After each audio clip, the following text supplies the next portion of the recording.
आप सबका एक बार फिर हार्दिक स्वागत।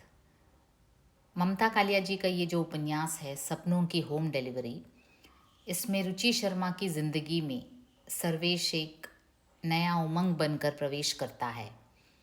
उसका 15 अगस्त बनता है, लेकिन जब उसे पता चलता है कि रुचि का अपना एक बेटा भी है तो वह अपने आप को काबू में नहीं रख पाता।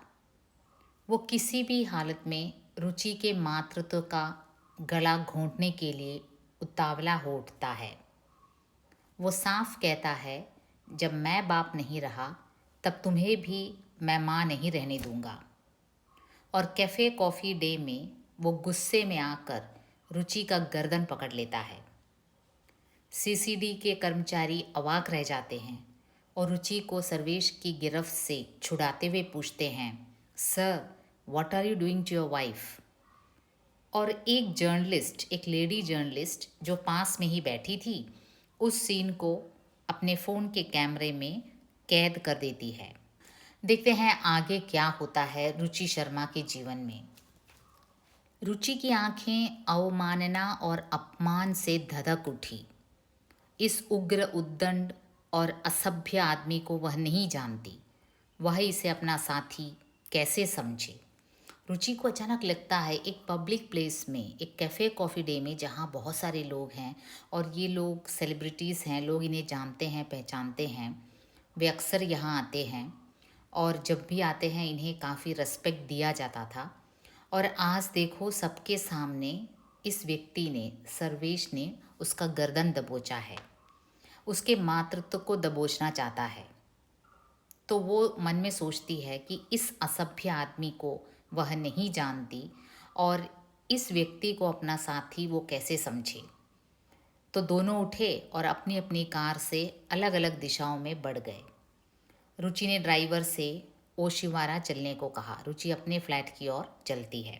अब देखिए, रुचि काफ़ी अपमानित हो चुकी थी, काफ़ी दुखी थी।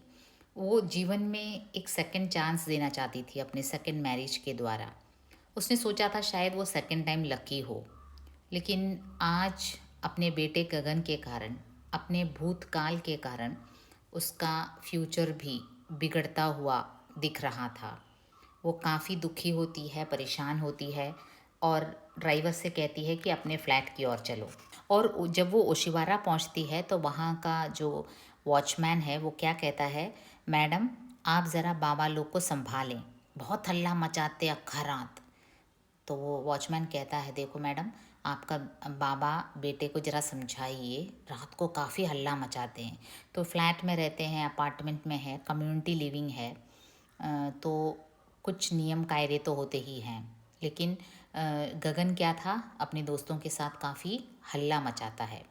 रुचि को ये सुनना अच्छा नहीं लगा। वह लिफ्ट से ऊपर पहुंची और फ्लैट का दरवाज़ा चौपट खुला था। और जब वो वहाँ पहुँचती है अपने अपार्टमेंट में, क्या देखती है, उसका फ्लैट का दरवाज़ा एकदम खुला हुआ था। अंदर गगन और दो अन्य लड़के पंचम सुर पर धूम के गाने पर उछल कूद कर रहे थे। गगन और उसके फ्रेंड्स वहाँ मौजूद थे और अपार्टमेंट का जो मेन डोर था खुला हुआ था और बत्तियां जली हुई थी। कमरे में सिगरेट का धुआं इतना ज़्यादा था कि रुचि को खांसी आने लगी। तो वो लोग स्मोकिंग कर रहे थे।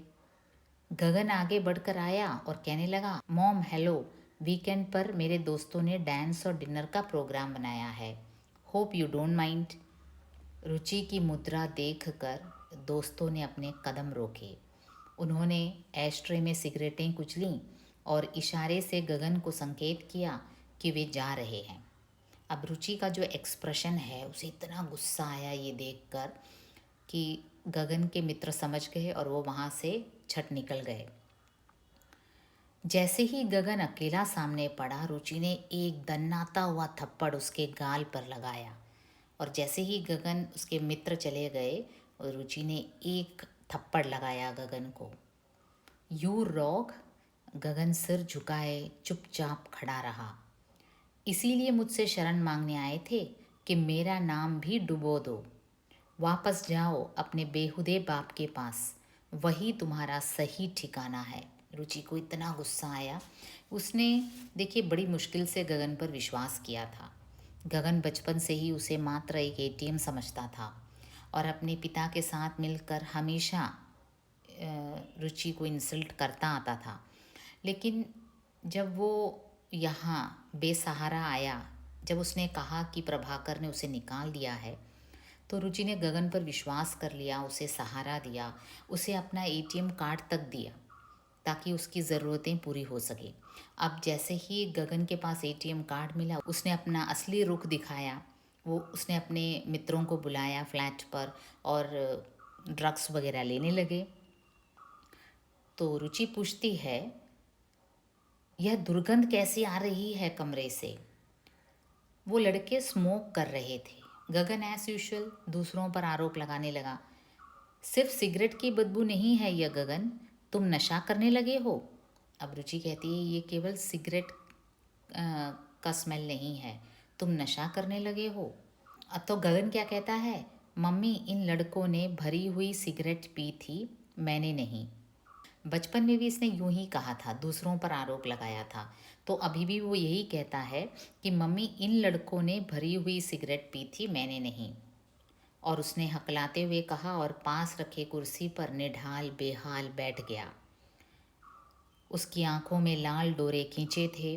बैठा बैठा ही वह तंद्रा में चला गया। वो वहीं, मतलब कि उसने काफ़ी नशा किया हुआ था और नशे में वो अपनी माँ को समझाता है कि उसके मित्रों ने नशा किया है, उसने नहीं। और वो वहीं निढाल होकर सो जाता है। रुचि इतनी दुखी होती है, उसका मन हुआ वो वापस वर्ली चली जाए सर्वेश के पास, लेकिन वहाँ भी यहाँ की आँच पहुँच चुकी थी। वो कहीं की नहीं रही। अपने फ्लैट में ही उसे लगा वो कोई पराई है, क्योंकि उसका अपना बेटा, अपना खून उसके साथ इस तरह पेश आ रहा है। और दूसरी तरफ वो सेकंड टाइम लकी भी नहीं निकली। सर्वेश से उसका जो रिश्ता है वो भी हिल चुका था, क्योंकि पब्लिक के सामने उसका गर्दन पकड़ा था और सर्वेश के मन में उस इसके प्रति जो प्यार था, जो विश्वास था, वो भी शायद बदल गया होगा। तो रुचि सोचती है कि अब कहाँ जाए। और सबसे बड़ी ट्रेजेडी तब होती है जब अगले दिन न्यूज़पेपर में सभी कॉलम पर इनके जो वो दृश्य, इनका जो दृश्य था जिसमें सीसीडी में बैठे सर्वेश रुचि का गर्दन दबोचता है, वो दिखाई दे रहा था और मीडिया ने इसे अपने हाथ में ले लिया। तो जैसे आप सबको पता है, मीडिया के पास एक सनसनी खबर मिल गई है तो वो उसे उछालते रहते हैं। तो वो कई प्रश्न पूछे जाने लगे रुचि से। कल रात क्या आपका अपने पति से झगड़ा हुआ था? सर्वेश जी ने आपके गले पर हाथ क्यों रखा हुआ है? रुचि, क्या यह भी कोई नई व्यंजन विधि की रिहर्सल चल रही है? इस प्रकार के कई प्रश्न उछाले गए। अब रुचि अपने आप को डिफेंसिव मोड में रखते हुए कहती है कि ऐसा कुछ नहीं है, आपको गलतफहमी हो रही है। वो बात को बदलना चाहती थी। वो इस मीडिया अटेंशन से दूर हटना चाहती थी। अब देखिए, मीडिया को तो कहीं ना कहीं से तो खबर बनाए रखनी है। जब रुचि कुछ नहीं बोल रही थी, रुचि से कुछ नहीं मिल रहा था, तो सर्वेश से पूछने लगे, आप दोनों का प्रेम विवाह हुआ, क्या आपने अपनी पत्नी का गला प्रेमवश पकड़ा हुआ है? देखो कैसे कैसे प्रश्न पूछे जाने लगे। आपके बीच क्या बात हुई कि आप उनका गला दबाने लगे? सुना है आपकी पत्नी ने इस घटना के बाद आपको छोड़ दिया। तो इस प्रकार के कई प्रश्न सर्वेश से पूछे जाने लगे, मीडिया वालों ने पूछा। और सर्वेश ने एक पत्रकार से कहा, यह सब एक मजाक के अंतर्गत हुआ, ध्यान से देखिए, वह रो भी नहीं रही है। अब सर्वेश ने एक पत्रकार से कहा, देखो ये सब एक मजाक के अंतर्गत हुआ, आप लोग ध्यान से देखिए, वो रो भी नहीं रही है। उसने दूसरे पत्रकार को बयान दिया, आपको अनुमान लगाने की ज़रूरत नहीं है, वह हमारा निजी मामला है। तो इस प्रकार सर्वेश और रुचि दोनों मीडिया से हटने की कोशिश करने लगे। सर्वेश ने मीडिया को इस प्रकार भी बयान दिया, हम दोनों के बीच कोई तनाव नहीं है, हम मजाक के मूड में कलह का नाटक कर रहे थे। मैंने उसकी गर्दन पर उंगलियां रखी, लेकिन ज़रा भी दबाव नहीं डाला। देखिए, गौर से देखिए, मेरी पत्नी न तो रो रही है न चित्कार कर रही है। देखो, आप लोग ही देखो उस दृश्य को। जैसे मैंने पिछले एपिसोड में कहा, ममता कालिया जी का इस उपन्यास के लिखने के पीछे जो प्रेरणा थी, वो नाइजेला लॉसन और उसके पति के बीच हुए इस प्रकार की एक घटना पर आधारित था। तो वहाँ पे भी वो पति यूं ही कहता है कि देखो ये रो नहीं रही है, ना ही चीख रही है, और दृश्य भी कुछ वैसे ही लग रहा था। तो यहाँ पे सर्वेश भी यही कहता है कि देखो मैंने उसकी गर्दन पर उंगलियां ज़रूर रखी, लेकिन ज़रा भी दबाव नहीं डाला। अगर आप गौर से देखें तो आपको पता चलेगा मेरी पत्नी न तो रो रही है न चीत्कार कर रही है। अब इस बीच तो इस प्रकार मामला यूँ मीडिया हाथ में लेता है, और इस बीच रुचि काफ़ी डिप्रेस्ड होती है, काफ़ी समस्याग्रस्त होती है इन सब के कारण। और स्वाभाविक है कि उसकी जो रेटिंग है, उसकी जो कुकरी शो है उसमें उसकी रेटिंग्स कम होने लगी, और उसकी जो डिमांड कम होने लगी। और संयोगवश उस समय वो एक नया कार्यक्रम उसने हाथ में लिया था, खुशियों की होम डिलीवरी। और उसमें क्या था, उन्होंने यूँ प्लान किया था कि व्यंजन विधियाँ दिखाएंगे, लेकिन उन्हें उत्सवों से जोड़ा जाए। जैसे अगर अप्रैल में बैसाखी के मेले की झलकियों के बीच छोले भटूरे और लस्सी का बनाया जाना, नवंबर में दिवाली के धूम धड़ाके के साथ लड्डू की विधि दिखाया जाना, इस तरह साल के हर महीने किसी न किसी त्योहार का जश्न और जायका दिखाया जाना, ये तय हुआ था खुशियों की होम डिलीवरी के नाम पर। अब ये जो है खुशियों की होम डिलीवरी, इसके बारे में भी ममता कालिया जी ने कहा है कि ये जो डोमिनोज पिज़्ज़ा है उनका एडवर्टाइजमेंट है ये खुशियों की होम डिलीवरी। इसी से प्रेरित होकर उन्होंने अपने नॉवल का टाइटल रखा सपनों की होम डिलीवरी। जैसे ये देखिए, ये है डोमिनोज का जो एडवर्टाइजमेंट। लगता है आज भी बच्चे नहीं आएंगे। बेटा,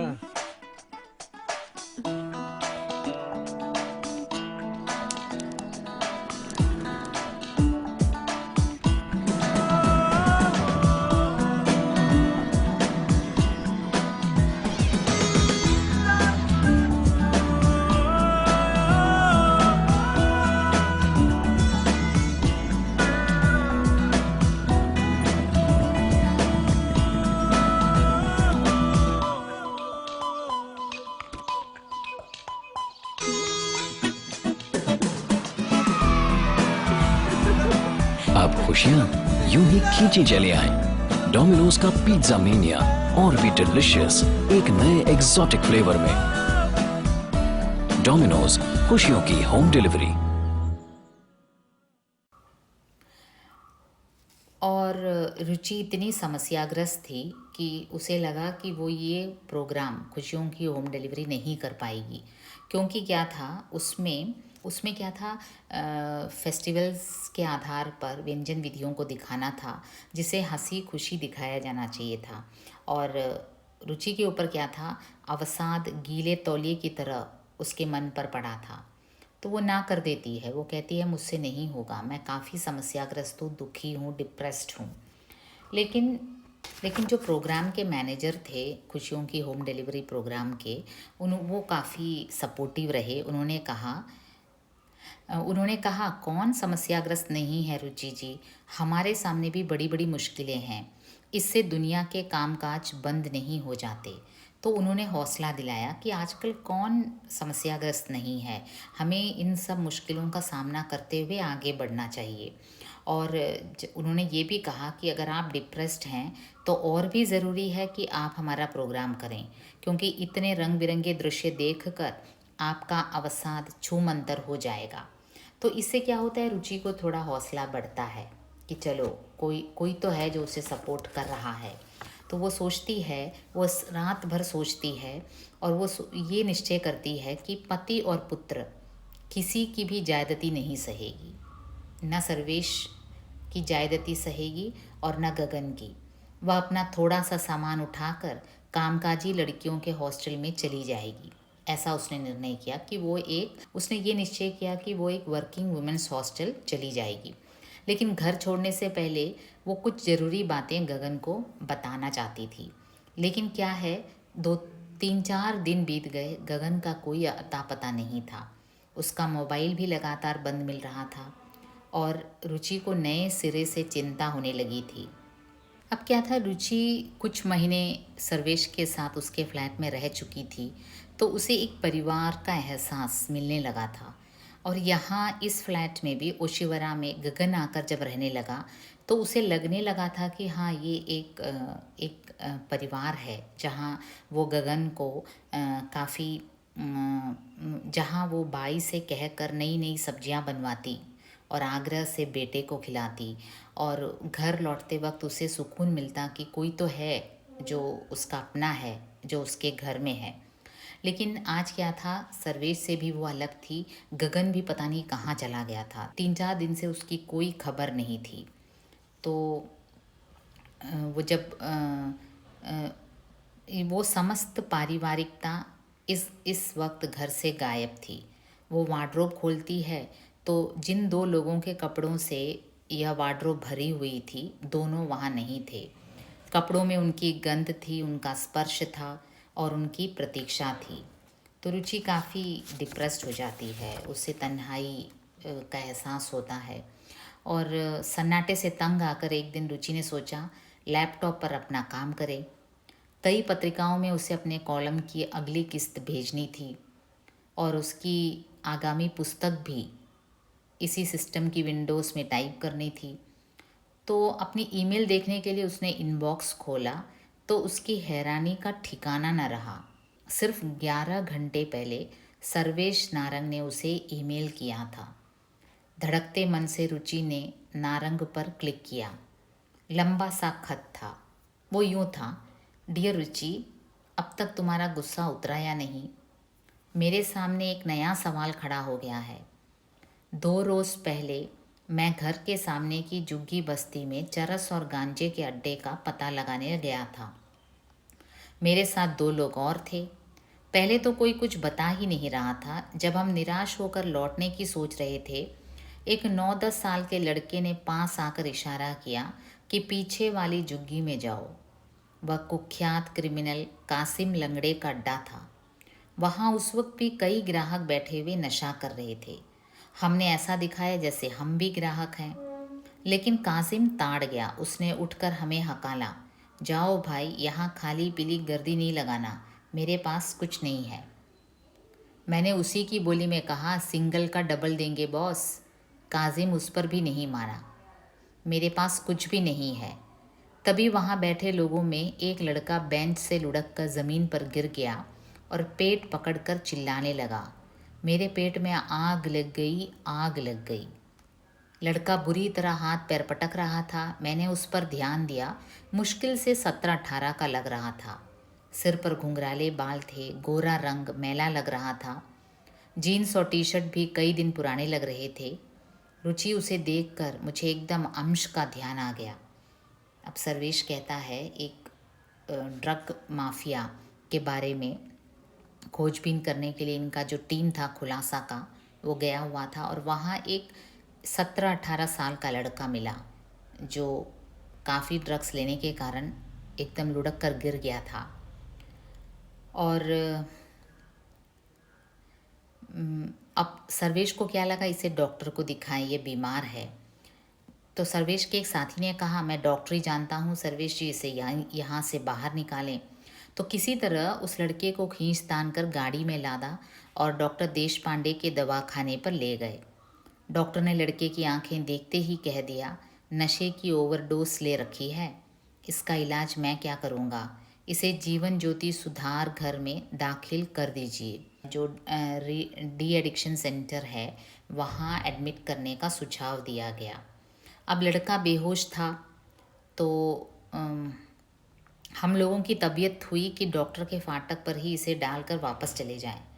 ऐसा हम नहीं कर सके क्योंकि सर्वेश को बार बार अपने बेटे अंश की याद आती रही, क्योंकि उसे लगा कि ये किसी अच्छे घर का लड़का दिखाई दे रहा था। पता नहीं कौन है इसके अभागे माँ बाप।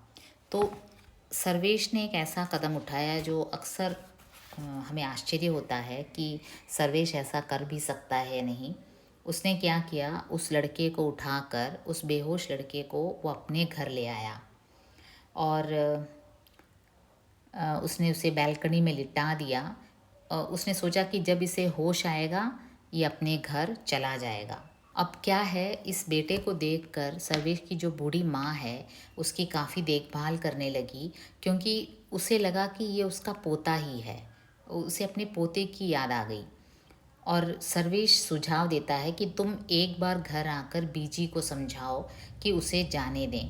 आखिर हम पराये लड़के को कितने दिन अपने यहाँ रख सकते हैं। उन्हें तो हर लड़के में अपना पोता नज़र आने लगता है। अब सर्वेश ने एक रिक्वेस्ट किया है रुचि से कि तुम प्लीज़ घर आ जाओ और बीजी को समझाओ कि इस लड़के को जो मैं ले आया हूँ उसे जाने दें। ईमेल पढ़ते ही रुचि के दिमाग को कई झटके लगे। इतने नाटकीय घटनाक्रम की तो उसे कल्पना भी नहीं थी। मतलब कि वो भी चाहती थी किसी तरह सर्वेश के साथ उसका जो इश्यू है सॉल्व हो जाए, और अचानक उसने ईमेल देखा और अचरज की बात है कि फ़ोन न करके उसने ईमेल किया। ईमेल में ये मैसेज भेजा। जो भी हो, रुचि झट से सर्वेश के फ्लैट की ओर निकल पड़ती है और वहाँ जाकर क्या होता है, एक पल रुचि और सर्वेश एक दूसरे को देखते हैं। सर्वेश ने आगे बढ़कर रुचि के दोनों हाथ थाम कर कहा, आओ अंदर आओ ना। और बीजी कमरे में तख्त पर बैठी थी। उनके हाथ में खाने की थाली थी। कुर्सी पर कोई लड़का बैठा हुआ था जिसे बीजी रोटी का कौर बनाकर खिला रही थी। तो बीजी, सर्वेश की जो बूढ़ी माँ है, काफ़ी प्यार से उस लड़के को कुछ खिला रही थी। रुचि ने बीजी को नमस्ते की और एक नज़र लड़के पर डाली तो स्तंभित रह गई। यह उसका बेटा गगन था जिसे बीजी इतने इसरार से खिला रही थी। अब देखिए कितना नाटकीय ट्विस्ट होता है, क्या ड्रामेटिक ट्विस्ट होता है। ये कौन था? गगन ही था जिसे सर्वेश उठा लाया था। गगन माँ को आया देखकर ठगा सा खड़ा हो गया। गगन ने झुककर माँ के पैर छुए और कहा, मम्मा मुझे माफ़ी दे दो, मैं आपका कपूत हूँ। सर्वेश सारी परिस्थिति समझ गया। बीजी ने कहा, रुचि यह तेरा मुंडा है, तूने कदी दस्या ही नहीं। अब देखिए सभी आश्चर्यचकित हो जाते हैं। और कमरे से बाहर साथ निकलते हुए सर्वेश ने धीरे से कहा, तुमने यह क्यों नहीं बताया कि तुम्हारा बेटा भी नशे की चपेट में है? तुमने मौका ही कहाँ दिया सर्वेश? रुचि ने अफसोस से कहा। मुझे तो इसमें अंश दिखा, इसलिए चरस के अड्डे से इसे उठा लाया। अब सर्वेश कहता है, मुझे इसे देखकर ही अंश की याद आई, इसलिए मैं वहाँ नशे के अड्डे से इसे उठा लाया। अब देखिए नॉवल अपने अंत में आकर एक काफ़ी नाटकीय ट्विस्ट लेता है। यहाँ तक तो पर्सनली मुझे लगता है, यहाँ पहुँचने तक नॉवल काफ़ी प्रैक्टिकल लग रहा था, लेकिन अंत में जैसे हमें पता है सर्वेश के कैरेक्टर का जो फॉर्मेशन है उसमें ये विश्वसनीय नहीं होता कि सर्वेश एक ड्रग एडिक्ट लड़के को जो बेहोश पड़ा हो गली में उसे उठाकर अपने घर ले आए। ये सर्वेश के कैरेक्टर के बिल्कुल विपरीत ठहरता है, लेकिन कहानी में कोई प्रश्न नहीं पूछा जाना चाहिए। इसलिए हुआ यूँ कि सर्वेश ने विस्तार से 2 दिन का घटनाक्रम बताया रुचि को, और रुचि ने कहा, तुमने इसे जीवन दान दिया सर्वेश, मैं जीते जी यह बात कभी नहीं भूलूंगी। इसे लेकर अब मैं चलूं। अब रुचि सर्वेश को धन्यवाद अदा करती है क्योंकि सर्वेश ने उसके बेटे को जीवन दान दिया है। अब वो आज्ञा लेना चाहती है कि अब मैं चलूं अपने बेटे के साथ। तो सर्वेश कहता है, कहाँ जाओगी? उस मनहूस मकान में जहाँ परिवार का एक भी प्राणी नहीं रहता। यह तुम्हारा घर है, मैं तुम्हारा हूँ, बीजी और गगन भी तुम्हारे हैं। मुकेश का गाया एक गाना याद आ रहा है, मेरा घर खुला है, खुला ही रहेगा तुम्हारे लिए, हम सब साथ रहेंगे, ज़्यादा नहीं बस कभी कभी लड़ेंगे। गाना कुछ यूँ जाता है, ऐसे ये नॉवल एंड होता है। देखो मुकेश का एक पुराना गाना है, कोई जब तुम्हारा हृदय तोड़ दे, तड़पता हुआ जब कोई छोड़ दे।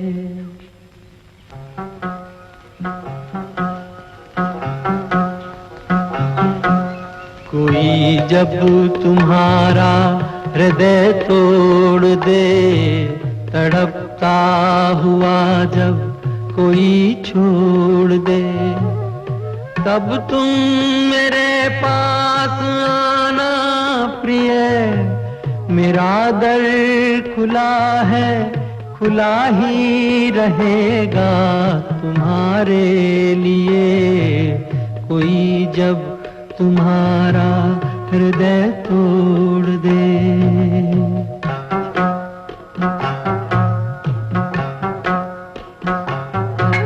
अभी तुमको मेरी जरूरत नहीं, बहुत चाहने वाले मिल जाएंगे।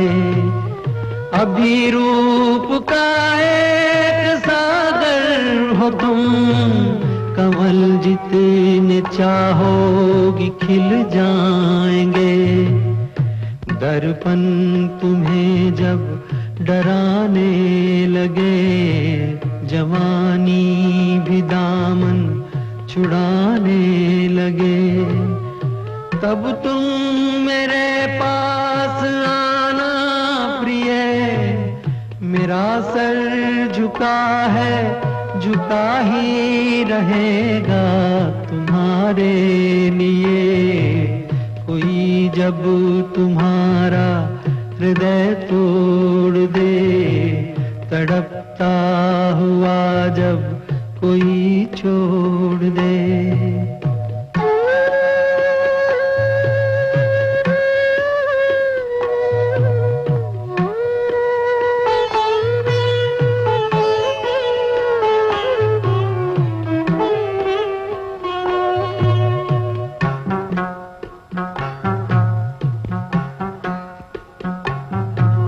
कोई शर्त होती नहीं प्यार में, मगर प्यार शर्तों पे तुमने किया।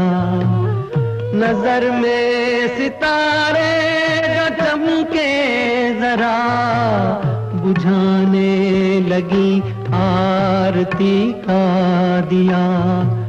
जब अपनी नजर में ही गिरने लगो, अंधेरों में अपने ही घिरने लगो, तब तुम मेरे पास आना प्रिय।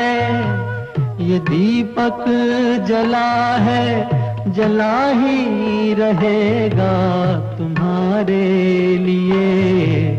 कोई जब तुम्हारा हृदय तोड़ दे, तड़पता हुआ जब कोई छोड़ दे।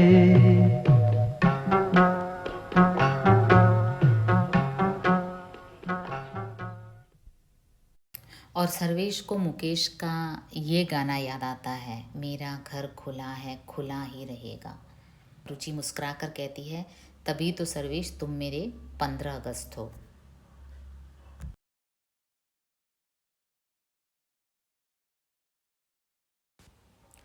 ഇത് മമത കാലിയയുടെ സപ്നോം കി ഹോം ഡെലിവറി എന്ന നോവലിൻ്റെ ലാസ്റ്റ് എപ്പിസോഡാണ്. ഈ നോവൽ ടുവേർഡ്സ് ദി എൻഡ് എത്തുമ്പം രുചി കാണുന്നത് തൻ്റെയും സർവേഷിൻ്റെയും ആ ഒരു പുതിയ ജീവിതത്തിനൊരു വിള്ളലേൽക്കുന്നു. അതിന് കാരണം അവരുടെ പാസ്റ്റാണ്. അവരുടെ മകൻ ഗഗൻ കാരണം ഇവർ തമ്മിലൊരു തർക്കം ഉണ്ടാവുന്നു. CCDയിൽ കഫേ കോഫി ഡേയിൽ പരസ്യമായി സർവേഷ് ദേഷ്യത്തിൽ വന്ന് രുചിയുടെ കഴുത്തമർത്തുന്നു.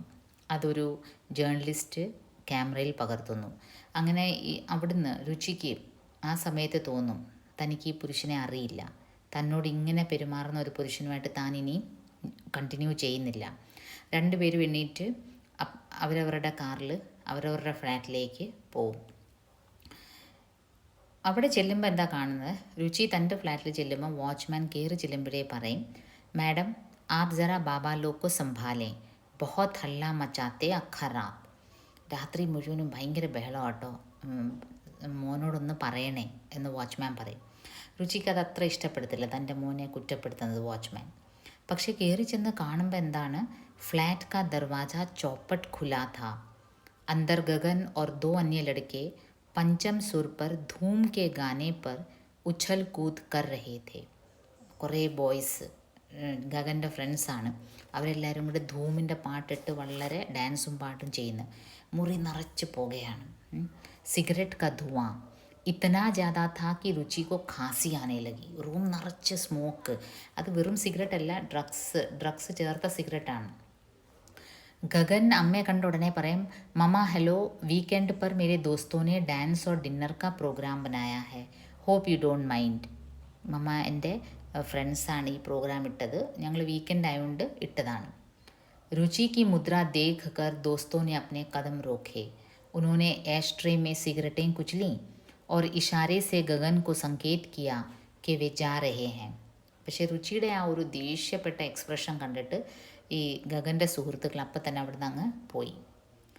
जैसे ही गगन अकेला सामने पड़ा, रुचि ने एक दन्नाता हुआ थप्पड़ उसके गाल पर लगाया. യു റോഗ്, നീ ഇത്രയും ചതിയനായിരുന്നോ എന്നും പറഞ്ഞ് ഒറ്റ അടി കൊടുക്കും ഗഗന്. गगन सिर झुकाए चुपचाप खड़ा रहा. इसीलिए मुझसे शरण मांगने आए थे कि मेरा नाम भी डुबो दो. वापस जाओ अपने बेहुदे बाप के पास, वही तुम्हारा सही ठिकाना है. ഇതിനാണോ നീ എന്നെ തേടി വന്നത്, എൻ്റെ പേരുടെ ചീത്തയാക്കാൻ വേണ്ടി? നീ തിരിച്ച് നിൻ്റെ അപ്പൻ്റെ അടുത്തേക്ക് പോ, അപ്പനാണ് നിനക്ക് പറ്റിയ വ്യക്തി എന്ന് പറഞ്ഞ് രുചി അങ്ങ് ദേഷ്യപ്പെടും. രുചി വാസ്തവത്തിൽ ഈ മകനെ ബാല്യകാലത്തിലൊന്നും ഈ മകൻ രുചിയുടെ കൂടെ നിന്നിട്ടില്ല. മാനസികമായിട്ട് രുചിയെ പീഡിപ്പിച്ചിട്ടേ ഉള്ളൂ. പക്ഷേ പ്രഭാകർ തന്നെ ഇറക്കി വിട്ടെന്ന് പറഞ്ഞ് അവതാ പറഞ്ഞപ്പോൾ രുചി ഒരു വേളയിൽ ഈ മകനെ അങ്ങ് വിശ്വസിച്ചു. എന്നിട്ട് തൻ്റെ ATM കാർഡൊക്കെ കൊടുത്തിട്ടാണ് രുചി പോയത്. കാരണം ഇവനെന്തെങ്കിലും ആവശ്യങ്ങളുണ്ടെങ്കിൽ ഉപകരിക്കട്ടെ എന്ന് വെച്ച്. പക്ഷേ ഗഗൻ അത് മിസ്യൂസ് ചെയ്തു. അപ്പോൾ ഗഗൻ ഓൾറെഡി ഒരു ഡ്രഗ് അഡിക്റ്റാണ്. അപ്പോൾ ഗഗൻ തൻ്റെ ഫ്രണ്ട്സിനെയൊക്കെ വിളിച്ച് വളരെ ലാവിഷായിട്ട് ഈ ഫ്ലാറ്റ് മുഴുവൻ ഒരു കുളമാക്കി വെച്ചിരിക്കുകയായിരുന്നു. യ ദുർഗന്ധ് കേസെ ആ രഹി ഹെ കമറേ മേ.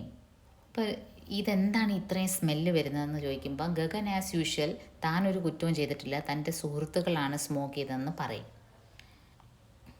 അപ്പോൾ രുചിക്ക് മനസ്സിലാവും, സിർഫ് സിഗരറ്റ് കി ബദ്ബു നെഹി ഹൈ യ ഗഗൻ, തും നശാ കർണേ ലഗെ. ഇത് വെറും സിഗരറ്റിൻ്റെ സ്മെല്ലല്ല, ഇത് ശരിക്കും ഡ്രഗ്സിൻ്റെ സ്മെല്ലാണ്. ഗഗൻ ने कहा, मम्मी इन लड़कों ने भरी हुई सिगरेट पी थी, मैंने नहीं. അപ്പം ഗഗൻ വളരെ ഇന്നസെൻ്റായിട്ട് പറയും, മമ്മ ഞാനല്ല, അവരാണ് ഡ്രഗ്സ് അടിച്ചത്. ഗഗൻ ने हकलाते हुए कहा और पास रखी कुर्सी पर निढाल बेहाल बैठ गया. ഇത്രയും പറഞ്ഞിട്ട് അവൻ അവിടെ തന്നെ ഒരു കസേരയിലിരുന്ന് അങ്ങ് ഉറങ്ങിപ്പോവും. കാരണം അവൻ അത്രയ്ക്ക് ഡ്രഗ്സ് അടിച്ചിട്ടുണ്ടായിരുന്നു. രുചി വളരെ വിഷമിക്കും. കാരണം ഒരു വശത്ത് സർവേഷ് നഷ്ടപ്പെട്ടു, സെക്കൻഡ് മാരേജിൽ ലക്കി ആകുമെന്ന് പ്രതീക്ഷിച്ചാണ് ഒരു പുതിയ ജീവിതം വളരെ ആലോചിച്ച് തീരുമാനമെടുത്തത്. പക്ഷേ ഈ ഒരു ധൂർത്തപുത്രൻ കാരണം അതും കൂടെ നഷ്ടപ്പെട്ടു. ഏറ്റവും കൂടുതൽ ട്രാജഡി അടുത്ത ദിവസത്തെ ന്യൂസ് പേപ്പർ കണ്ടപ്പോഴാണ് ഉണ്ടായത്. ന്യൂസ് പേപ്പറിലല്ല ഇവരുടെ ആ പടം, സർവേഷ് രുചിയുടെ കഴുത്തിങ്ങനെ അമർത്തുന്ന പടമാണ്. അപ്പം മീഡിയയ്ക്ക് പിന്നെ ഒരു വിഷയം കിട്ടിയല്ലോ, മീഡിയ അത് വല്ലാതെ ആസ്വദിച്ചു. മീഡിയ അതൊരു ഉത്സവമാക്കി. മീഡിയ വന്ന് ഓരോരോ ചോദ്യങ്ങൾ ചോദിക്കാൻ തുടങ്ങി. എന്തൊക്കെയാണ് ചോദിക്കുന്നത്? रुचि जी, CCD में कल रात क्या आपका अपने पति से झगड़ा हुआ था? रुचि जी, सर्वेश जी ने आपके गले पर हाथ क्यों रखा हुआ है? रुचि, क्या यह भी कोई नई व्यंजन विधि की रिहर्सल चल रही है? ഇതെല്ലാം വല്ല റിഹേഴ്സലാണോ, നാടകമാണോ? എന്തിനാണ് താങ്കളുടെ ഹസ്ബൻഡ് താങ്കളുടെ കഴുത്തിങ്ങനെ പിടിക്കുന്നത്? പല പല ചോദ്യങ്ങൾ രുചിയോട് ചോദിക്കുന്നു. അപ്പോൾ രുചി അതിനെല്ലാം വളരെ ഡിഫെൻസീവ് മോഡിൽ ഉത്തരം പറയും. ऐसा कुछ नहीं है, आपको गलत फहमी हो रही है. നിങ്ങൾക്ക് എന്തോ തെറ്റിദ്ധാരണയാണ്, ഞങ്ങൾ തമ്മിൽ അങ്ങനെയൊന്നും ഇല്ല. അപ്പോൾ രുചിയിൽ നിന്നൊന്നും ന്യൂസ് കിട്ടുന്നില്ല എന്നറിഞ്ഞപ്പോൾ അവർ പിന്നെ സർവേഷിൻ്റെ അടുത്തേക്ക് പോയി. आप दोनों का प्रेम विवाह हुआ, क्या आपने अपनी पत्नी का गला प्रेमवश पकड़ा हुआ है? നിങ്ങളുടെ ലവ് മാരേജ് ആയിരുന്നല്ലോ, നിങ്ങൾ സ്നേഹത്തോടെയാണോ ആ കഴുത്തിൽ ഇങ്ങനെ പിടിച്ചിരിക്കുന്നത്? ആപ്കെ ബീച്ച് ക്യാ ബാത് ഹുയി കി ആപ് ഉൻകാ ഗളാ ദബാനെ ലഗെ. നിങ്ങൾ തമ്മിൽ എന്ത് ഇഷ്യൂ ആണ്? നിങ്ങൾ അവരുടെ കഴുത്ത് ഞെരിക്കത്തക്കോണം, ഒരു പബ്ലിക് പ്ലേസിൽ ഇങ്ങനെ ചെയ്യത്തക്കോണം എന്ത് സംസാരമാണ് നിങ്ങൾ തമ്മിൽ ഉണ്ടായത്? സുനാ ഹെ ആപ്കി പത്നിനെ ഇസ് ഘട്ന കെ ബാദ് ആപ്കോ ഛോഡ് ദിയ. ഇങ്ങനെ കേട്ടല്ലോ നിങ്ങളുടെ വൈഫ് നിങ്ങളെ വിട്ടിട്ടങ്ങ് പോയെന്ന് ഈ ഇൻസിഡൻറ്റിന് ശേഷം. അപ്പോൾ ഞാൻ കഴിഞ്ഞ എപ്പിസോഡിൽ പറഞ്ഞ് ഈ മമതാ കാലിയ ഇതിൻ്റെ പ്രോലോഗിൽ പ്രാകഥനിൽ നോവലിൻ്റെ തുടക്കത്തിൽ പറയുന്നുണ്ട്, ഈ ഒരു ഇൻസിഡൻറ്റ് നൈസേല ലോസൺ എന്ന് പറഞ്ഞ ഒരു കുക്കറി ഷെഫ്, ഒരു സെലിബ്രിറ്റി ഷെഫിൻ്റെ ലൈഫിൽ നടന്നൊരു സംഭവമാണ്. അവിടെയും ഇതേപോലെ ഇഷ്യൂസ് ഉണ്ടായിരുന്നു. മീഡിയ അത് കയ്യിലെടുക്കുകയും നൈസേല തൻ്റെ ഹസ്ബൻഡിനെ വിട്ടിട്ടങ്ങ് പോവുകയും ചെയ്തു ഈ ഇൻസിഡൻറ്റ് കാരണം. അപ്പോൾ അതിൽ പ്രേരിതയായാണ് ഈ ഒരു നോവലിനെ തീം മമതാ കാലിയ എഴുതിയെന്നവർ തന്നെ അഡ്മിറ്റ് ചെയ്യുന്നുണ്ട്. അപ്പോൾ സർവേഷ് ഇതിന് മറുപടി പറയുന്നത് നൈസലയുടെ ഹസ്ബൻഡ് പറഞ്ഞ അതേ മറുപടിയാണ്. യഹ സബ് ഏക് മസാഖ് കെ അന്തർഗത് ഹുവ, ധ്യാൻ സെ ദേഖിയെ വഹ റോ ഭി നഹി രഹി ഹെ. ഇതൊക്കെ വെറും ഒരു ജോക്കായിരുന്നേ. നോക്കൂ, ആ പടം നോക്കൂ, ആ പിക്ചർ നോക്കൂ, നിങ്ങളൊന്ന് ശ്രദ്ധിച്ച് നോക്ക്. അവൾ അതിൽ കരയുന്നൊന്നുമില്ലല്ലോ, നിലവിളിക്കുന്നില്ല, കരയുന്നില്ല. ആപ്കോ അനുമാൻ ലഗാനെ കി ജറൂരത്ത് നെയ് ഹെ, വഹ ഹമാരാ നിജി മാംല ഹെ. ഇത് ഞങ്ങളുടെ പേഴ്സണൽ കാര്യമാണ്, ഇതിൽ വലിയ ഇഷ്യൂസ് ഒന്നുമില്ല എന്നൊക്കെ സർവേഷും പറയും. ഹം ദോനോं के बीच कोई तनाव नहीं है, हम मजाक के मूड में कलह का नाटक कर रहे थे. ഞങ്ങൾ വെറും ആക്ട് ചെയ്യായിരുന്നു. मैंने उसकी गर्दन पर उंगलियां रखी लेकिन ज़रा भी दबाव नहीं डाला. देखिए गौर से, मेरी पत्नी न तो रो रही है न चीत्कार कर रही है. നിങ്ങളൊന്ന് ഗോർസെ ദേക്കോ, നിങ്ങളൊന്ന് സൂക്ഷിച്ച് നോക്കിയേ. എൻ്റെ വൈഫ് അതിൽ കരയുന്നില്ല, നിലവിളിക്കുന്നില്ല. കാരണം ഞാൻ വെറുതെ ഒന്ന് കൈവച്ചെന്നേ ഉള്ളൂ. അത് ഞങ്ങളുടെ ഒരു ഡ്രാമയായിരുന്നു. അങ്ങനെ പല പല ചോദ്യങ്ങളിൽ മീഡിയ ഈ ഒരു ഇഷ്യൂ അങ്ങ് ഉത്സവമാക്കുകയാണ്. അതിനിടയ്ക്ക് രുചി ഒരു പ്രോഗ്രാം ഏറ്റിരുന്നു, ഒരു ഖുഷിയോം കി ഹോം ഡെലിവറി. അതിൽ അവർ പ്ലാൻ ചെയ്ത എന്താണ്, ഏതെങ്കിലും ഒരു ഉത്സവത്തിനോടനുബന്ധിച്ച് ആ ഉത്സവത്തിൽ പാചകം ചെയ്യുന്ന ഏതെങ്കിലും ഒരു റെസിപ്പി കാണിക്കുക എന്നുള്ളത്. ഇപ്പോൾ ഫോർ എക്സാമ്പിൾ ബൈസാഖിയുടെ ഉത്സവമാണെങ്കിൽ അതിൻ്റെ കൂടെ അവർ ചോലെ ഭട്ടൂരെ, ലസ്സി ഇതെല്ലാം ഉണ്ടാക്കുന്ന കാണിക്കും. നവംബറിൽ ദീപാവലി വരുമ്പം നമ്മൾ ദീപാവലിയുടെ ആ ഒരു സെലിബ്രേഷൻ്റെ ഇടയ്ക്ക് ലഡ്ഡു ഉണ്ടാക്കുന്ന കാണിക്കും. അങ്ങനെ ഒരു പ്രോഗ്രാം അവർ പ്ലാൻ ചെയ്തിരുന്നു. അപ്പോഴാണ് ഈ ഒരു ഇൻസിഡൻറ്റ് ഉണ്ടായത്. ഈ CCDയിലെ ഈ ഇൻസിഡൻറ്റ് മീഡിയ ഇത്രയും ഹൈപ്പാക്കി മാറ്റിയത്. ഈ ഖുഷിയോം കി ഹോം ഡെലിവറി എന്ന ഒരു ക്യാപ്ഷൻ ആക്ച്വലി ഡോമിനോസ് പിസ്സാക്കാരുടെ ഒരു ഇതാണ്, അവരുടെ പരസ്യത്തിൻ്റെ ഒരു ക്യാപ്ഷനാണ്. അതിൽ നിന്ന് പ്രേരിതയായാണ് മമത കാലിയ സ്വപ്നോം കി ഹോം ഡെലിവറി എന്ന ഈ നോവലിന് ടൈറ്റിൽ ഇട്ടിരുന്ന അവരൊരു ഇൻ്റർവ്യൂവിന് പറയുണ്ടായി. मेनिया और भी डिलिशियस एक नए एग्जॉटिक फ्लेवर में डोमिनोज खुशियों की होम डिलीवरी. അപ്പോൾ ഇത് ഈ പ്രോഗ്രാം രുചി പറയും എനിക്ക് ചെയ്യാൻ പറ്റില്ല. കാരണം ഒരു നല്ല ഉത്സവത്തിൻ്റെ ഒരു പ്രതീതിയിൽ നല്ല മൂഡിൽ സന്തോഷവതിയായിട്ട് പറയേണ്ട ഒരു പ്രോഗ്രാം രുചി ഇപ്പം വളരെ ഡിപ്രസ്ഡ് ആയിട്ടിരിക്കുകയാണ് പേഴ്സണൽ ഇഷ്യൂസ് കാരണം. ഇപ്പോൾ രുചി മാനേജറിനോട് പറയും എന്നെക്കൊണ്ടിത് പറ്റത്തില്ല. പക്ഷേ മാനേജർ വളരെ സപ്പോർട്ടീവായിട്ട് പറയും, കോൺ സമസ്യാഗ്രസ്ത് നഹീ ഹെ രുചി ജി, हमारे सामने भी बड़ी बड़ी मुश्किलें हैं, इससे दुनिया के कामकाज बंद नहीं हो जाते. ഇപ്പം ഇന്നത്തെ കാലത്ത് ആർക്കാണ് പ്രോബ്ലംസ് ഇല്ലാത്തത്? ഞങ്ങളുടെ മുമ്പിൽ ഒരുപാട് പ്രോബ്ലംസ് ഉണ്ട്, പക്ഷെ നമ്മളതെല്ലാം ഓവർകം ചെയ്തിട്ടാണ് വർക്ക് ചെയ്യുന്നത്. അങ്ങനെ രുചിക്ക് അതിലൊരു ചെറിയ കോൺഫിഡൻസ് കിട്ടും. കാരണം ഈ ഒരു മീഡിയയിൽ ഈ ഒരു പടം വന്നതിന് ശേഷം രുചിയുടെ റേറ്റിങ്സ് വളരെ ഡൗൺ ആയിരുന്നു. ഇങ്ങനെ ഒരു വ്യക്തിയെ കാസ്റ്റ് ചെയ്യാൻ പല പ്രോഗ്രാംകാരും മടിച്ചിരുന്നു. ആ സമയത്ത് ഈ ഒരു മാനേജർ ഇങ്ങനെ ഒരു പോസിറ്റീവ് ആറ്റിറ്റ്യൂഡ് തന്നപ്പോൾ രുചിക്കൊരു ആവേശം വന്നു. അങ്ങനെ രുചി ആലോചിക്കും, ഞാൻ ഏതായാലും ഈ ഫ്ലാറ്റ് വിട്ടങ്ങ് ഒരു വർക്കിംഗ് വുമൻസ് ഹോസ്റ്റലിൽ നിൽക്കാൻ തീരുമാനിക്കും.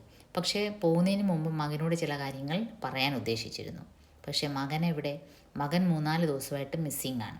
വീട്ടിൽ നിന്ന് ദേഷ്യത്തിൽ വിഷമത്തിൽ ഇറങ്ങിപ്പോയ ഗഗൻ പിന്നീട് വന്നിട്ടില്ല.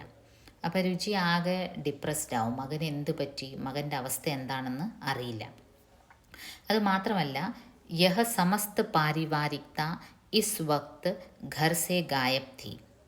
रुचि वार्डरोब खोलकर बार बार देखती. जिन 2 लोगों के कपड़ों से यह भरी थी दोनों यहाँ नहीं थे. അപ്പോൾ രുചി കുറച്ച് മാസമായിട്ട് സർവേഷുമായിട്ട് ജീവിക്കുന്നത് കാരണം ഒരു ഫാമിലി ലൈഫ് ലീഡ് ചെയ്യാൻ തുടങ്ങിയിരുന്നു. അവിടെ ഫ്ലാറ്റിലും ഗഗൻ വന്നിരുന്നു. ഗഗന് ഭക്ഷണം ഉണ്ടാക്കി കൊടുക്കുക, ഗഗൻ്റെ സാന്നിധ്യം അവളിലൊരു കുടുംബത്തിൻ്റെ ഒരു അന്തരീക്ഷം വരുത്തിയിരുന്നു. ഇപ്പം രണ്ടുപേരും നഷ്ടപ്പെട്ടു ഒരേപോലെ. ഗഗനെയും കാണാനില്ല, സർവേഷും പിണങ്ങി. അപ്പോൾ രുചിക്ക് ആകെ ഒരു ഡിപ്രഷൻ മൂഡാവും. പിന്നെ ഈ ഒരു ഡിപ്രഷനിൽ നിന്ന് മാറാൻ വേണ്ടി തൻ്റെ ലാപ്ടോപ്പ് തുറന്നിട്ട് രുചി തൻ്റെ മുടങ്ങി നിന്ന ജോലി, കാരണം കുക്കറി ആർട്ടിക്കിൾസൊക്കെ കൊടുക്കാനുണ്ടായിരുന്നു പല പബ്ലിഷേഴ്സിനും. അപ്പോൾ അതൊന്ന് ചെയ്യാമെന്ന് വെച്ച് രുചി തുറക്കുമ്പോൾ ഒരു ഇമെയിൽ കാണും. അപ്പോൾ ഇമെയിൽ ആരുടെയാണ്? സർവേഷ് നാരംഗിൻ്റെയാണ്. അതിലയാൾ വർണ്ണിക്കുകയാണ്, അയാളൊരു ഡ്രഗ് മാഫിയയെ പറ്റി അന്വേഷിക്കാൻ അയാളുടെ ടീമും അയാളും പോയപ്പോൾ അവിടെ ഒരു 18-19 വയസ്സുള്ള ഒരു പയ്യൻ ഇങ്ങനെ ഡ്രഗ്സ് അടിച്ച് അങ്ങ് ബോധം കെട്ട് വീണു. ആ പയ്യനെ അംഷിൻ്റെ ഓർമ്മ വന്നു. അയാളുടെ മകൻ ഒരു ഡ്രഗ് അഡിക്റ്റ് ആയിരുന്നു, അങ്ങനെയാണല്ലോ മരിച്ചത്. അപ്പോൾ ആ ഒരു സഹാനുഭൂതി തോന്നി, മമത തോന്നി. ആ പയ്യനെ ഇവരെടുത്തുകൊണ്ട് വരികയും ഒരു ഡോക്ടറിൻ്റെ അടുത്ത് കൊണ്ടുപോവുകയും, അപ്പോൾ ഡോക്ടർ പറഞ്ഞ് ഡോക്ടറിന് ചെയ്യാനൊന്നുമില്ല, ഇതൊരു റീഹാബിലിറ്റേഷൻ സെൻറ്ററിൽ അഡ്മിറ്റ് ചെയ്യണമെന്ന്. അങ്ങനെ ബോധം വരുന്നത് വരെ സർവേഷ് തൻ്റെ ഫ്ലാറ്റിൽ ആ പയ്യനെ കൊണ്ടുവരികയും സർവേഷിൻ്റെ അമ്മ വളരെ സ്നേഹത്തോടെ ആ പയ്യനെ ശുശ്രൂഷിക്കുകയൊക്കെ ചെയ്യുന്നു. അപ്പോൾ സർവേഷിൻ്റെ അമ്മ, പ്രായം ചെന്ന അമ്മയ്ക്ക് തൻ്റെ കൊച്ചുമോനാണെന്നുള്ള ഒരു ധാരണയിലാണ് ഇതൊക്കെ ചെയ്യുന്നത്. അപ്പോൾ സർവേഷ് റിക്വസ്റ്റ് ചെയ്യുന്നു രുചിയുടെ അടുത്ത് ഇമെയിലിലൂടെ, ഒന്ന് വന്ന് അമ്മേനെ ഒന്ന് മനസ്സിലാക്കിപ്പിക്കണം, ഈ പയ്യനിപ്പോൾ ബോധം വന്നു, അപ്പോൾ അവനെ അവൻ്റെ വീട്ടിലേക്ക് വിടാൻ ഒന്ന് പ്രേരിപ്പിക്കണം അമ്മേനെ. അപ്പോൾ രുചി വളരെ അത്ഭുതപ്പെടും. കാരണം ഇത്രയും പെട്ടെന്നൊരു ട്വിസ്റ്റ് രുചി പ്രതീക്ഷിച്ചില്ല. സർവേഷ് അങ്ങ് പിണങ്ങി, ഇനി സർവേഷ് ഒരിക്കലും വിളിക്കില്ലായിരിക്കും, ഇനി ആ ഒരു ബന്ധം നിന്നു എന്ന് വിചാരിച്ചതാണ്. കേട്ടപാടെ രുചി ഓടി സർവേഷിൻ്റെ വീട്ടിലേക്ക് പോകും. അപ്പോൾ സർവേഷ് ഇത്രയും പബ്ലിക് പ്ലേസിൽ തന്നെ അപമാനിച്ചെങ്കിലും രുചിയുടെ ഉള്ളിൻ്റെ ഉള്ളിൽ ഒറ്റപ്പെട്ട ജീവിതത്തിനേക്കാളും ഭേദം ഒരു കുടുംബമായിട്ട് ചേർന്ന് ഇരിക്കുന്നതാണെന്ന് തോന്നി. അതുകൊണ്ടാണ് രുചി ഓടി സർവേഷിൻ്റെ ഇമെയിൽ കണ്ട ഉടനെ വെപ്രാളപ്പെട്ട് സർവേഷിൻ്റെ ഫ്ലാറ്റിലേക്ക് പോകുന്നത്. അവിടെ ചെല്ലുമ്പം എന്തുവാണ് കാണുന്നത്? സർവേഷിൻ്റെ ഫ്ലാറ്റിൽ ചെല്ലുമ്പം കാണുന്ന സീൻ എന്താണ്? അവിടെ ചെല്ലുമ്പോൾ എന്താണ് നടക്കുന്നത്? सर्वेश बीजी के कमरे से निकल कर आया। एक पल रुचि और सर्वेश एक दूसरे को देखते रह गए। सर्वेश ने आगे बढ़कर रुचि के दोनों हाथ थाम कर कहा, आओ अंदर आओ ना. സർവേഷ് വളരെ ലവിങ് ആയിട്ട് രുചിനെ വീട്ടിലേക്ക് ഇൻവൈറ്റ് ചെയ്യും. അവിടെ കാണുന്നത് സർവേഷിൻ്റെ അമ്മ ഈ പയ്യന് ഭക്ഷണം വാരി കൊടുക്കുകയാണ്. രുചിനെ ബീജി को नमस्ते की और एक नज़र लड़के पर डाली तो स्तंभित रह गई. यह उसका बेटा गगन था जिसे बीजी इतने इसरार से खिला रही थी. രുചി നോക്കിയപ്പോൾ എന്താണ്? തൻ്റെ മകൻ ഗഗനാണ് ഈ സർവേഷ് പൊക്കിക്കൊണ്ടുവന്ന പയ്യൻ. गगन माँ को आया देख कर ठगा सा खड़ा हो गया. गगन ने झुक कर माँ के पैर छुए और कहा, मामा मुझे माफ़ी दे दो, मैं आपका कपूत हूँ. അമ്മ എന്നെ ക്ഷമിക്കണം, ഞാൻ അമ്മയുടെ അമ്മ എന്നോട് ക്ഷമിക്കണമെന്നും പറഞ്ഞ് ഗഗൻ അമ്മയെ കണ്ടോടനെ ചാടി എണ്ണീക്കും. അപ്പോഴാണ് സർവേഷിൻ്റെ അമ്മയൊക്കെ അറിയുന്നത് ഇത് രുചിയുടെ മകനാണെന്ന്. അപ്പോൾ സർവേഷ് ചോദിക്കും, തുമ്നെ യഹ് ക്യോ നഹീ ബതായ कि तुम्हारा बेटा भी नशे की चपेट में है. तुमने मौका ही कहाँ दिया सर्वेश. रुचि ने अफसोस से कहा, मुझे तो इसमें अंश दिखा, इसलिए चरस के अड्डे से इसे उठा लाया. വളരെ നാടകീയമായി ഇത് ആക്ച്വലി സർവേഷിൻ്റെ ഈ ഹോൾ നോവലിൽ സർവേഷിൻ്റെ ക്യാരക്ടർ വെച്ച് നോക്കുകയാണെങ്കിൽ സർവേഷിനെ പോലൊരു വ്യക്തി ഒരിക്കലും ഒരു ഡ്രഗ് അഡിക്റ്റിനെ ഇങ്ങനെ ബോധക്കെട്ട ഒരു പരിചയമില്ലാത്ത പയ്യനെ പൊക്കി തൻ്റെ അപ്പാർട്ട്മെൻറ്റിലേക്ക് കൊണ്ടുവരാനുള്ള ഒരു സാധ്യതയുമില്ല.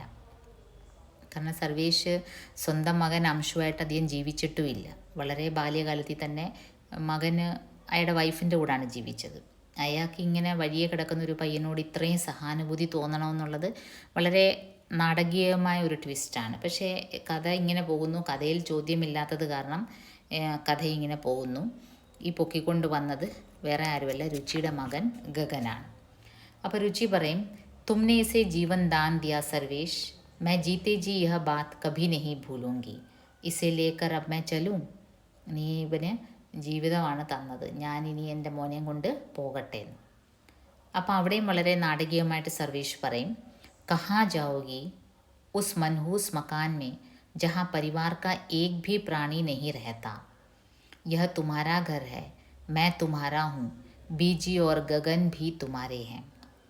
ആ വീട്ടിലേക്കാണോ പോകുന്നത്? അവിടെ ഒരു കുടുംബം എന്ന് പറയാൻ കുടുംബത്തിൽ ആരും തന്നെ ഇല്ലാത്ത ആ വീട്ടിൽ എന്തിനാ പോകുന്നത്? ഞാൻ നിൻ്റെതാണ്, ഈ അമ്മ നിൻ്റെതാണ്, ഈ ഗഗന് നിൻ്റെതാണ്. എന്നിട്ട് മുകേഷ് കാ ഗായ ഏക് ഗാന യാദ് ആ രഹാ ഹൈ. മുകേഷിൻ്റെ പഴയ ഒരു ഫിലിം സോങ് ഉണ്ട്, ഇതുപോലെ ഈ സോങ് ആണ്.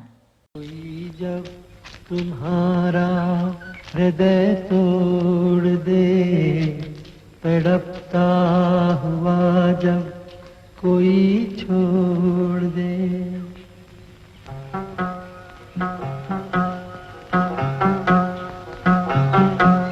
कोई जब तुम्हारा हृदय तोड़ दे, तड़पता हुआ जब कोई छोड़ दे।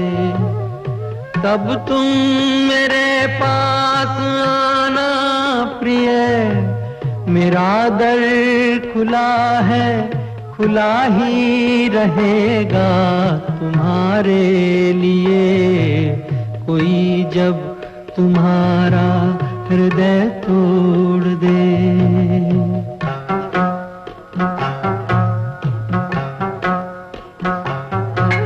अभी तुमको मेरी जरूरत नहीं, बहुत चाहने वाले मिल जाएंगे। अभी रूप का एक सागर हो तुम, कमल जितने चाहोगी खिल जाएंगे। दर्पण तुम्हें जब डराने लगे, जवानी भी दामन छुड़ाने लगे, तब तुम मेरे पास आना प्रिय। मेरा सर झुका है, झुका ही रहेगा तुम्हारे लिए।